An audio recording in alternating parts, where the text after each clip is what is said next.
দেখবেন বাংলাদেশে আমাদের ক্রিকেটাররা যখন অন্য কোনো দেশের সাথে খেলে, অনেক সময় এমন হয় বল বাকি একটা, রান দরকার 6টা। বল বাকি কয়টা?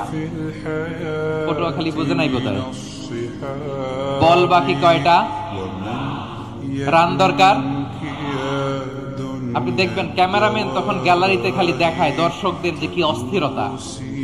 হিপ হপ স্টাইলের মেয়েটা, যে মেয়েটার ওড়না এতক্ষণ ছিল গলায়, এতক্ষণ কই ছিল, ওই মেয়েটা দেখবেন ওড়নাটা টেনে মাথায় দিয়ে এরকম মোনাজাত ধরতেছে, আল্লাহ আল্লাহ, একটা ছক্কা, আল্লাহ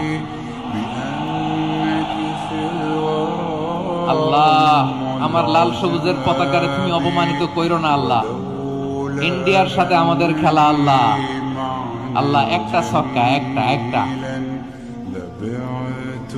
পুরো পুরো খেলা জুড়ে এই মেয়ের ওড়না ছিল গলায়, কিন্তু যখন 1 বলে 6 রান দরকার, ওড়না চলে আসছে কোথায়? মাথায়। আবার মুনাজাত আছে না নাই? ঠিকই বাংলাদেশের দামাল ছেলে এমন এক শট মারলো, বল চলে গেল স্টেডিয়ামের বাইরে, ছক্কা, জিতে গেলাম আমরা। পুরো স্টেডিয়াম জুড়ে চিৎকার, হই হুল্লোড়, মৌজ মাস্তি।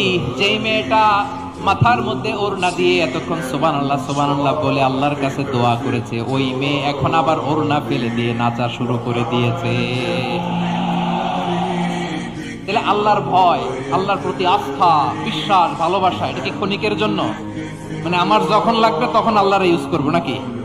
হ্যাঁ, বিপদে আপদে, সুখের সময় দুঃখের সময়, সচ্ছল অসচ্ছল অবস্থায় বিশ্বাসীরা ভরসা রাখে একজনের উপর। চিৎকার করে বলে পটুয়াখালী।